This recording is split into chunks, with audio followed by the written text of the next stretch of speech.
След като при предишния опит се оказа, че въобще не съм си бил включил микрофона, втори опит. Няма да имате честта да ме гледате. Това клипче е предназначено да разкажем в него още по-подробно за аудиометрията, как точно се отбелязват нещата при нея, защо, някои евентуално тънкости, които потенциално може би се питате защо дадено нещо е така. Ще обясним кои са някои от разликите между България и чужбина. И накрая ще ви дам и примерни аудиометрии за различни болести. Сега, на първо време, при аудиометрията помните, че се тества както въздушното чуване, чрез което ние тестваме и трите зони на ухото, и външното, средното и вътрешното. Въздушното чуване се тества с слушалки, които си се слагат на ушите на пациента. Също така с аудиометрия тестваме и костно чуване с вибратор, който се слага на мастоида на пациента. Чрез костното чуване се тества само и единствено лабиринт. Така, по отношение на самата аудиометрия, виждате пред вас е графиката. Имаме дясно и ляво ухо, са в случая означени. На вертикалната ос са децибелите, т.е. това ни е силата на звука, който се подава. Горе е 0, т.е. ниските децибели са горе, а високите долу, което по принцип е обратното. Нулата е долу и нагоре расте, но в случая нулата е високо горе и нарастването на силата е надолу. По хоризонталната ос са ви херцовете, т.е. честотите. Нормално човешкото ухо, помните, може да чува от 20 до 20 000 херца, тъй като обаче за ежедневието въобще не ни трябват големите крайности. Най-често се тества от 125 до 8000 херца, тук даже се стига до 12 000 херца. Сега ще започна с някои означения и после ще кажем как нормално се процедира. Нормално, поне в България ще кажем каква е разликата с чужбина, за въздушно тестване ползваме син цвят, а за костно червен цвят. Като това обикновено си се написва на самата бланка. Започва се с тестване на въздух, т.е. с слушалките, не с вибратора. Почва се с по-добре чуващото, по-теоретично здравото ухо на пациента. Слагат му се двете слушалки на ушите и се тества само едното. Подава се звук само в едното. Почва се класически с 1000 Hz. Подаваме звук с определена сила, т.е. почваме с 0 децибела и той трябва да натисне едно копче, ако чува. Ако не чува, не натиска очевидно, защото не знае, че е получил сигнал. Ако на 0 не чува, продължаваме, увеличаваме на 5 децибела силата на подавания звук. Той отново приемаме да кажем, че не чува. Увеличаваме на 10. Тук той натиска копчето, т.е. се чул нещо. Слагаме хиксче, с което си отбелязваме, че на тази честота и този децибел 10 той е чул. Същото нещо го повтаряме в ред от 1000 към по-високите честоти. И пак си го означаваме. Почваме от нисък децибел, питаме, т.е. подаваме чуваш ли, т.е. той не отговаря, разбира се, просто не натиска копчето, не чува. В момента, в който чуе, натиска и си слагаме едно хиксче на диаграмата. Същото нещо го правим и за другите честоти. След като стигнем и свършиме високите честоти, нормално трябва да се прехвърлим обратно на 1000, да се ретества на 1000, след което се продължава в такъв ред. Тоест тук имаме 1, 2 и 3. Първо на 1000, после отиваме към високите честоти, след което се връщаме на 1000 и се ретества и се отива вече към ниските. Нормално, класически се приема, че пациента чува на даден децибел, ако в 50% от случаите, нали, при който му подадем съответния децибел, той чува. Тоест при 50% повторяемост, така да се каже, на резултата, се приема, че това му е за съответната честота прага. След като се направят, нали, означенията за всичките честоти, се обединяват тези хиксчета и по този начин се получава праговата линия на в случая въздушното чуване, тъй като с него си почвахме и синьото е въздух. След като се изтества едното ухо, разбира се повтаря същата процедура за другото, да кажем, тук получаваме нещо сходно. Тъй като сега обясняваме механизма, няма да отиваме в патологии. За нормално чуване се приема, ако линията, независимо дали говорим за въздух или за кост, е 25 децибела и нагоре. Тоест, за да чуе човека, му трябва сила на звука по-малка или равна на 25 децибела. Тоест, ако сме в горната част на диаграмата, тук, независимо за кое ухо става дума, пациентът е добре. Ако линията, независимо дали става дума за въздух или за кост, е горе, е добре, тъй като той чува и на ниските децибели. Така, след като сме тествали на въздух и двете уши, може да се продължи с тестване на кост, като отново се почва с по-добре чуващото. С вибратора този път, не с слушалките, се подава сигнал и пациента, отново се почва от 1000, пита се, т.е. той с копчето съобщава като чува и така нататък.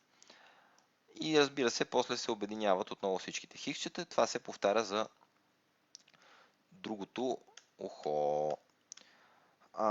Сега, много важен момент тук да се отбележи, който може би е едно от нещата, които са останали не съвсем ясни. Помните от всичките обяснения, които до сега правяхме, че чуването на въздушни звуци е по-добро и по-чувствително от чуването на костни звуци, тъй като утилизира целият проводен апарат на ухото, т.е. външното и средното ухо, които усилват, те приемат всякаквите звуци и ги предават усилени към лабиринта, към вътрешното ухо. Така че чуването на въздух е по-чувствително от чуването на кост. В същото време тук на всичките аудиометрии ще видите, че линията на костното чуване, червената в случая, е винаги над тази на въздушното, синята линия. А това на прима виста изглежда противологично, тъй като, примерно, айде да ползваме лявото ухо, на въздух пациента чува при сила 20 децибела, пък на кост чува на 0. Как може такова нещо при положение, че на въздух ухото чува по-добре? Голямата разлика тук е от това, че де-факто скалите, които се ползват за силата на звука, са различни. Децибел е най-ниският възможен шум, който ухото може да чуе. Обаче 0 децибела за кост е различно от 0 децибела за въздух. Тоест 0 децибела за 1000 Hz, примерно на кост, е най-ниската сила на костно дразнение, което лабиринта може да възприеме на тая честота. А 0 децибела на въздух, т.е. със слушалката, като го подадеме, е най-ниското възможна сила на звука, която ухото чува с такъв въздушен сигнал при тази честота. Двете не са равнозначни по никакъв начин. И защо линията на коста е над тази на въздух? Тъй като в един идеален свят и лабиринта, т.е. вътрешното ухо, и проводния апарат, външното и средното ухо са идеални, абсолютно без никакво увреждане. Теоретично линията на костно чуване трябва да си седи точно на 0 децибела. Тъй като лабиринтът е перфектен и на всяка от подадените му честоти, като го тестваме, той си чува на 0, на минималното възможно. Също така, в този идеален перфектен свят, тъй като няма никаква патология с външното и средното ухо, линията на въздушното чуване ще бъде точно върху тази на костното, т.е. на 0 децибела, само че в случай ще са нулите на въздух, не на кост. Това, че са една върху друга двете графики, нали, пак казваме, мерят се различни неща с различен стимулатор. Така, това би било в един идеален свят. Обаче в един неидеален свят, какво се получава? Нито лабиринтът е перфектно идеален при никой човек и затова линията на костното чуване никога не е точно па на нулите. По същия начин, тъй като при тестването на въздух, дето се вика, повече неща могат да са сгрешени. Т.е. тук, освен повреда някаква или непълна перфектност на лабиринта, може да имаме непълна перфектност на външното и на средното ухо, от което де-факто ще имаме още някаква малка загуба на слух. Примерно, ако лабиринта е идеален, което, нали, пак казвам, не се случва, и няма абсолютно никакъв проблем с външното и средното ухо. Де-факто, линията на костното чуване може да е ето тук, примерно да е по-надолу, при по-висока сила на звука. Линията на въздушното чуване ще бъде пак върху нея, ако са идеални външното и средното ухо. Напълно ефективни. Идеално ефективни. Тъй като де-факто ние тествайки на въздушен сигнал, ние тестваме освен външното и средното ухо и лабиринт. Ако лабиринт е по-малко от идеален, тествайки на въздух, ние също няма как да получим линия, която да е на нулите, тъй като самия апарат, който трябва да приеме в крайна сметка този звук, не е идеален.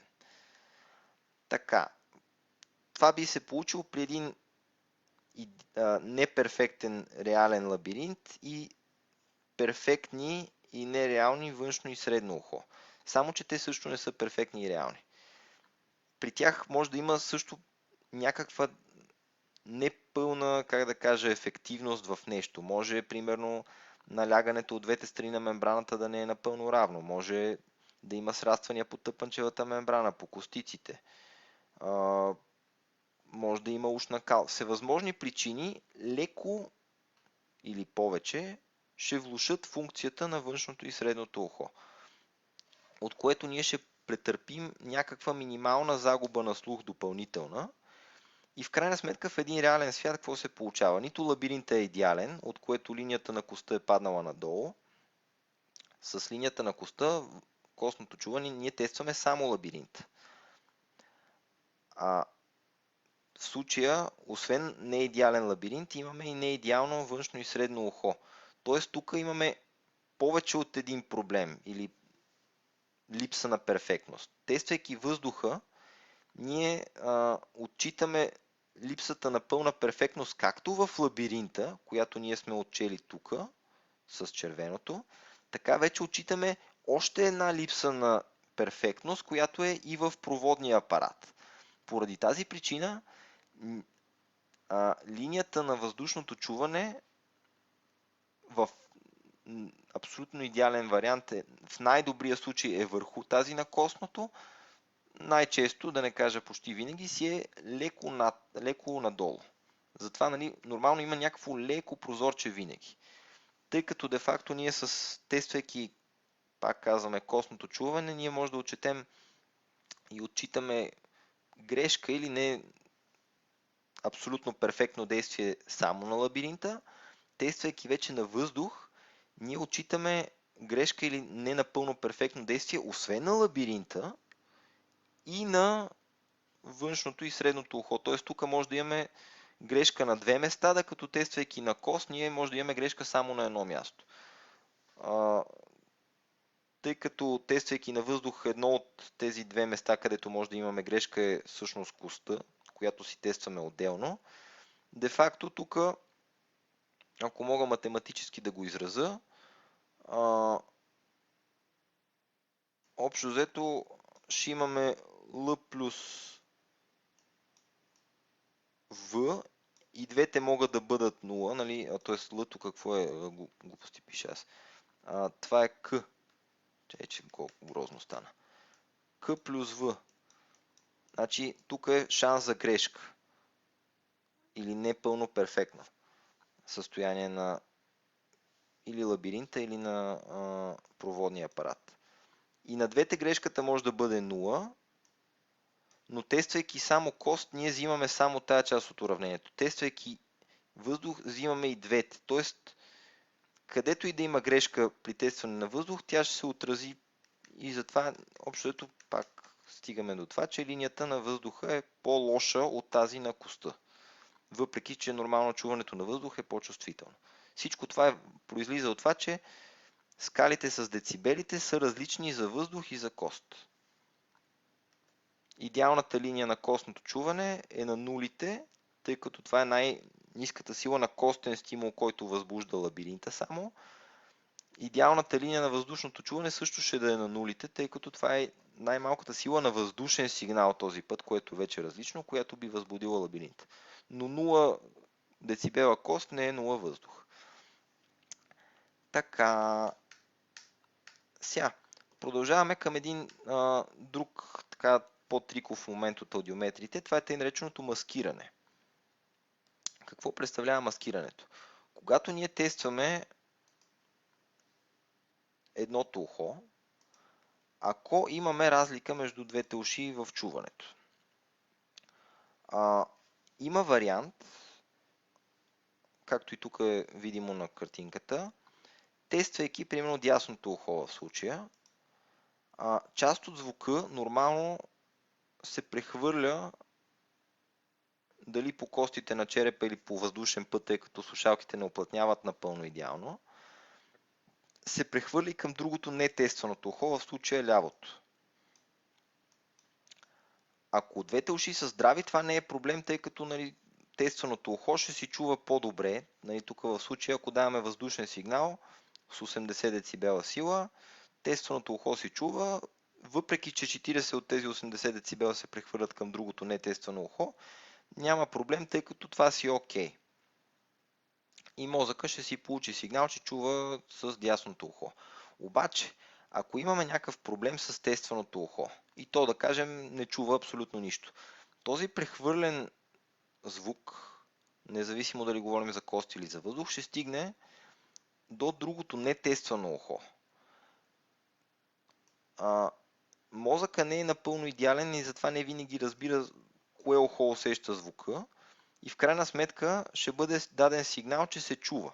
Мозъка ще реши, че чува с това ухо, въпреки че то не чува абсолютно нищо. Това е заради този проведен звук, независимо дали по въздух или по кост, към нетестваното ухо.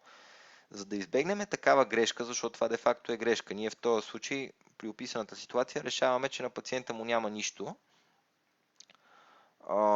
или най-малкото, че загубата му на слух е по-малка, което ни дава един фалшиво така по-добър резултат. За да сме точни в такава една ситуация при разлика между двете уши, се прави тъй нареченото маскиране. При маскирането в нетестваното ухо се подава теснолентов шум, който временно да го блокира. Изкарва го от уравнението. И по този начин никакъв проведен по кост или по въздух шум не може да стигне до него и затова ние в крайна сметка си тестваме съвсем спокойно само наистина тестваното ухо. И какъвто резултат изкараме при него, ние си знаем, че това е истината. Нямаме такова наслагване на чуване от другото ухо. Така, имаме два типа различен тип маскиране. Нали? Това блокиране с теснолентов шум на нетестваното ухо. Нарича се маскиране или заглушаване. Едното е заглушаване, когато имаме тестване на въздушен сигнал. Като тестваме въздушен сигнал, общо взето, ако имаме, както и тук е означено, 80 децибела примерно подавана сила на звука, 40 от тях преминават насам. Накратко казано, когато имаме 40 децибела или повече разлика между двете уши, предполагаема, ние е хубаво да сложиме маскиране в нетестваното ухо, за да сме сигурни, че няма да има прехвърляне на звука. При въздушно тестване, при предполагаема разлика между двете уши 40 децибела, въздух пак казваме, е хубаво да имаме маскиране. за да се предотврати този ефект. При тестване на кост е леко по-различно, тъй като там по коста де-факто, ние ако пуснем някакъв сигнал с вибратора вече на мастоида 20 децибела, той по коста горе-долу със същата сила стига и двата лабиринта. Тоест при една разлика в чуването между двата лабиринта, де-факто целият този сигнал може да си се прехвърли не намален по коста, да стигне до другото ухо, другия лабиринт, което да каже на мозъка, че чува. Тоест, ако това ухо е увредено, тия 20 децибела, които избрахме да ползваме 20 децибела като сила, си отиват в здравото ухо, което казва на мозъка, че чува и лекаря ще каже, значи и това ухо, което сме тествали, също чува, което няма да е вярно. Затова, когато тестваме пак кост вече, общото, каквато и разлика да има в чуването между двата лабиринта, трябва да имаме маскиране, за да сме сигурни, че няма да се получи този вариант. Нали, т.е. при 20 децибела и въобще някаква разлика между двете уши, нали, ние ето това трябва нетестваното да го изкараме от уравнението, за да може да сме сигурни, че тестваме само наистина тестваното ухо, т.е. че не се наслагва такъв прехвърлен сигнал. Това е за маскирането или за заглушаването. Пак накратко да го кажем, когато тестваме въздушен сигнал и въздушно чуване, при подозиране на разлика между двете уши от 40 децибела и повече трябва да имаме маскиране. При тестване на кост, при подозиране на каквато и да е разлика между двата лабиринта и двете уши, трябва да имаме маскиране. За да не се получи някакъв фалшиво положителен, такъв фалшиво оптимистичен, да го наречем, резултат. Така, преминаваме на следващата така по-трикова част от аудиометрията. Това е разликите в маркирането на нещата в България и в чужбина. В България това, което до сега го нищихме, обикновено, нали, поне в ИСУС имаме на една бланка разпечатано графика за дясното ухо, графика за лявото ухо. И с червено се означава кост, с синьо въздух и с хиксчета, нали, си правиме това, което го описахме, накрая се свързват линиите и така нататък. Същото се прави за другото ухо. В чужбина обаче, за да пестат място най-вече, правят всичкото това нещо, го набичват в една графика. Тоест, в случая ще бъде само една графика. Взимат и тук отбелязват и лявото и дясното ухо. За да няма объркване обаче, те очевидно не могат да ползват само синьо и червено за кост и въздух, защото няма да е ясно кое ухо какво е. Затова те си ползват специфични символи. И ето ви ги тук, това ще го качим в страницата. Синият цвят се ползва за ляво ухо, червения за дясно ухо. Ето на това човече въображаемо, ако това се ползва за хикса е в ляво за въздух, кръгчето за въздух вдясно, такъв знак това е по-голямо е за костно чуване в ляво, на по-малко в дясно. Един вид те двете могат да му легнат към ухото, да бъдат като уши, така ако искате го запомнете. Това е ако не се чува нищо. Ако не се чува нищо в България, просто се пише на ръка не чува. И това са символите за маскиране. Това е маскиране, нали, на въздух и това е маскиране на кост в ляво и в дясно съответно. Някакъв начин, по който да ги помните, тъй като синьото е ляво, а червеното дясно, не е като политическите партии, нали, поне в Европа и в България. В Америка обаче, там републиканците, които са десните, по-консерваторите, те ползват цвета червено. А пък демократите, които са либералите и по-левите, ползват цвета синьо. То е малко обратното на нас. Другото, което е хъто на лявото, е като Хилари, нали, Клинтън от демократите, тя е лява, значи ляво ухо Х, синьо. А пък кръглото червено е като по закръгления все пак бай Доналд Тръмп, който е десен и червен и кръгличък. Значи синьо Х е синя демократична Хилари Клинтън, а червено кръгче е по закръгления и десен Доналд Тръмп. И оттам нататък вече другите горе-долу си измисляйте как да ги помните, те се нареждат. Така, давал съм тук един пример за разликата как изглеждат горе-долу едни и същи неща, как биха изглеждали в България и в чужбина. В чужбина една отосклероза, така по-класическа картина, би била означена по този начин. Това е отосклероза на лявото ухо. Хиксовете са линията на костния праг в ляво, а тези тук нещица, само че аз съм ги направил май наобратно, са линията на костното чуване в ляво. Ето го забеца на Кархард. Имаме си прозореца между въздух и кост. И де факто това си ни е лявото ухо изцяло синьо. Дясното е червените кръгчета. Така би било в чужбина. Всичкото на едно място. В България ще го направим ето така. Тук директно, само че тук ухото с болестта е дясното в случая. Лявото ухо директно си се вижда наотделно, че не му няма нищо и на дясното вече се отбелязват с вече нашите хиксове и с червено и синьо, които значат различно нещо. И то това нещо се отбелязва. Си отбелязваме вече праговете на въздух и на кост. Впрочем, по отношение на предишната аудиограма, а то това и в България си го има, защо тук в дясното ухо имаме само праговете на въздушно чуване? Това най-често се прави защо? Ако, пак изхождайки от това, което до сега говорихме там по-рано, че линията на въздуха няма как да не бъде поне малко под линията на коста. Ако тествайки само на въздух, както се почва по принцип едно ухо, установиме, че праговете му всичките са добри, т.е. под 25 децибела, чува си добре човека. На този човек ние въобще няма нужда да му тестваме кост. Ние сме тествали де-факто с въздуха, сме му тествали и външното, и средното ухо, и лабиринт. И всичките са си общото в ред, що ме чува на такива ниски хубави децибели, като 10 в случая, значи той и лабиринта му със сигурност няма да е увреден. Затова няма всъщност смисъл да му се тества и костното чуване. То ще бъде добре.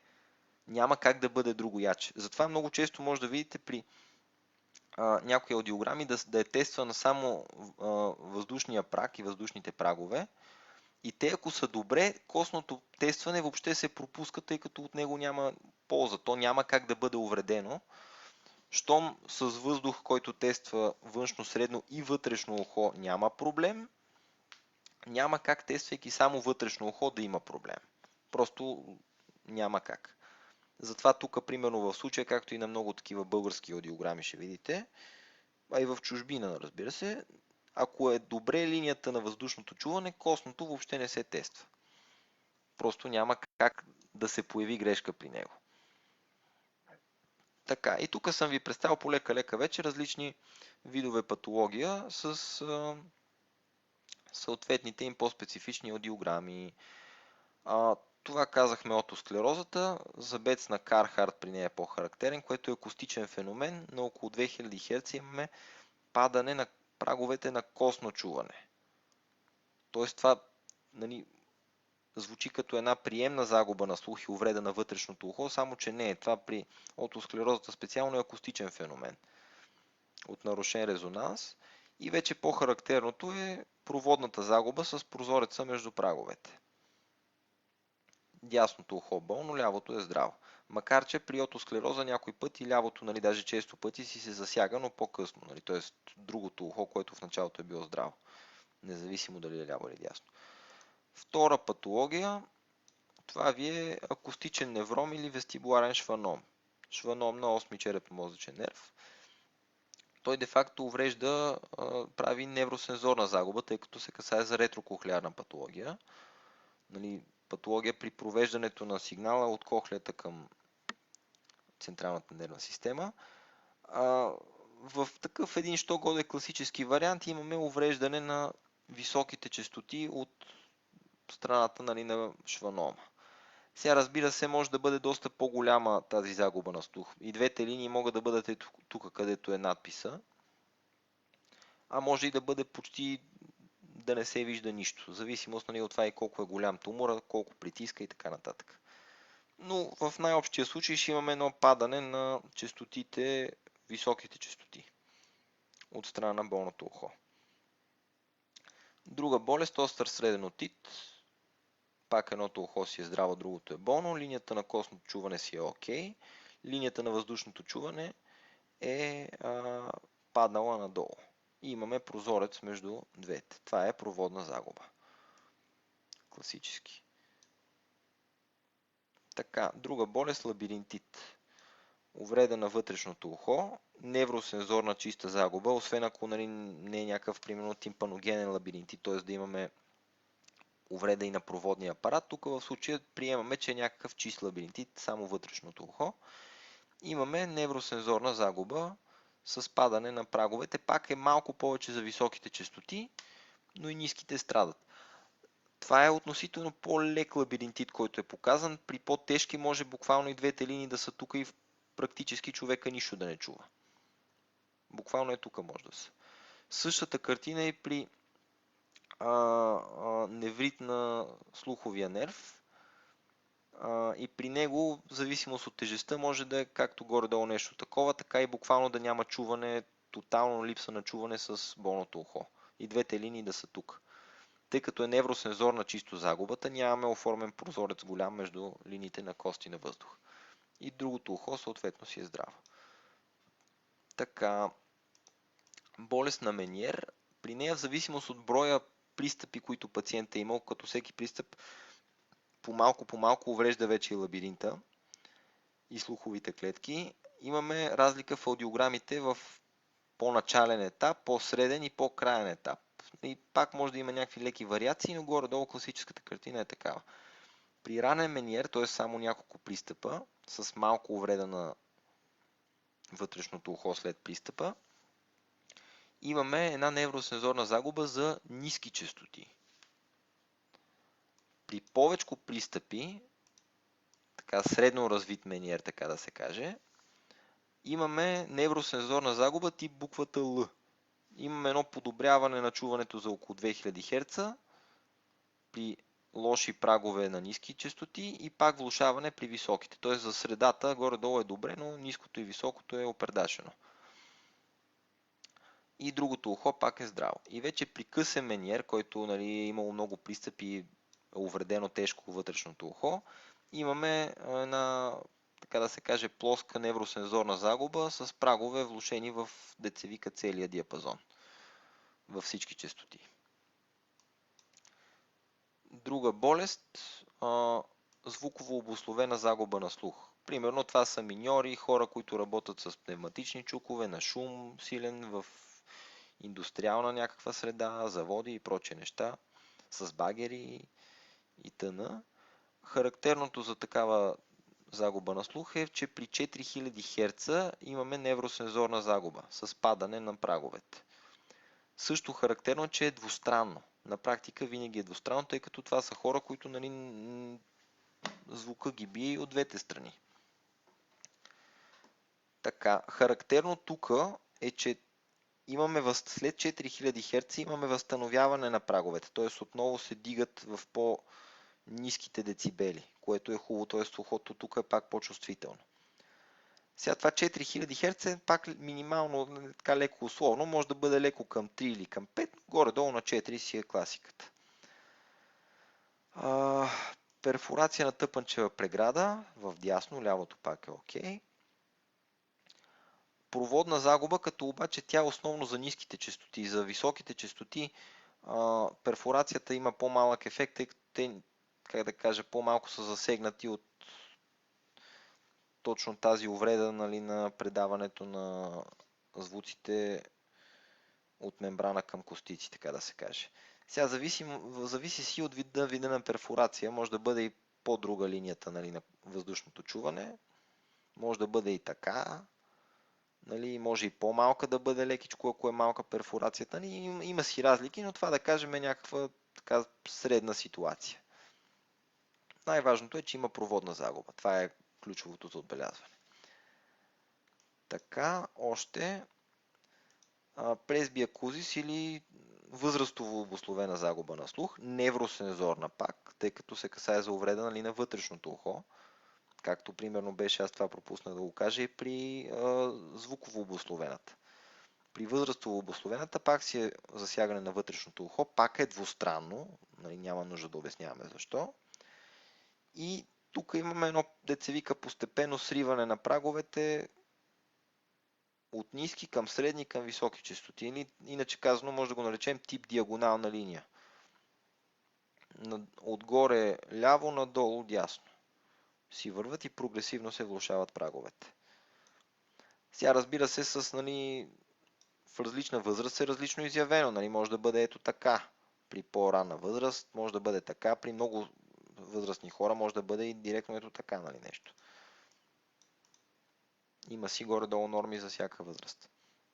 Ето ви пример за смесена загуба на слух, тимпаногенен лабиринтит, при който имаме влошаване както на праговете на костното чуване, от това, че е увреден лабиринта, така и оформена проводна загуба на слух, от това, че е засегнато и средното ухо. Нали, тимпаногенен лабиринтит е лабиринтит, който възниква като усложнение на среден отит. Тоест ние тук имаме, образно казано, две патологии. Средния отит, която ви прави проводна загуба, и лабиринтита, която ви прави приемна. И в крайна сметка е смесена загубата. Тук пак е пример на аудиограма, той е един по-сериозен лабиринтит, директно ще срине всичко тук долу съвсем ниско, нали, но да може все пак да ви се даде някакъв пример за проводна загуба. И ми с това приключихме, общото ги пообяснихме нещата, надявам се всичко да е било горе-долу разбираемо. И приятна вечер, ако има някакви въпроси, ние ще качим клипчето, ще може да задавате, да отговаряте. И така, приятна вечер.